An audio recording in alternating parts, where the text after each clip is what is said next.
ব্রিয়াস, তো এটা একটা সরিষা ক্ষেত দেখতেছেন, 25 দিন বয়স। তো 10 শতাংশ জমি এটা। তো কিছুদিন পরে ফুল চলে আসবে। ফুল তোর চলে আসছে কিছু মুখে ফুলের আগায়।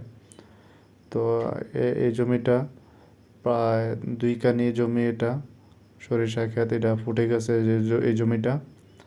তো বিশাল আকারে আমাদের কুমিল্লার ভাষায় 30 শতাংশে 1 কানি বলে, তো এটা 60 শতাংশ 2 কানি ক্ষেত্রা। এই জমিটা সম্পূর্ণ ফুল ফুটে গেছে। তো কিছুদিন পরে ফুলগুলা ঝরে গেলে তো সরিষা পাইকা যাইব। তো বিয়াস, এই পাশে দেখতেছেন একটা ভুট্টা ক্ষেত।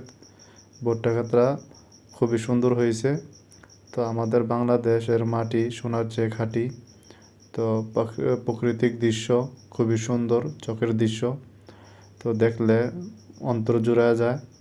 তো চোখের যে দৃশ্যগুলো খুবই মনোমুগ্ধ পরিবেশ। তো সরিষা ফুল খুবই চমৎকার ফুটলে। তো কিছুদিন পরে ফুলগুলা ঝরে ঝরে গেলে তো সরিষা পুষ্ট হয়ে যাবে, সরিষা পাইকা যাইব। তো এই যে দেখেন, খুবই চমৎকার হয়েছেন, বাম্পার ফলন হয়েছে আল্লাহ দিলে, মাশাল্লাহ দিলে। তো এবছর ভুট্টার জমি অনেক ভালো হয়েছে। তো এই পাশে রয়েছে আরেকটা ভুট্টার ক্ষেতের জমি। তো এই ভুট্টাটা অনেক ভালো।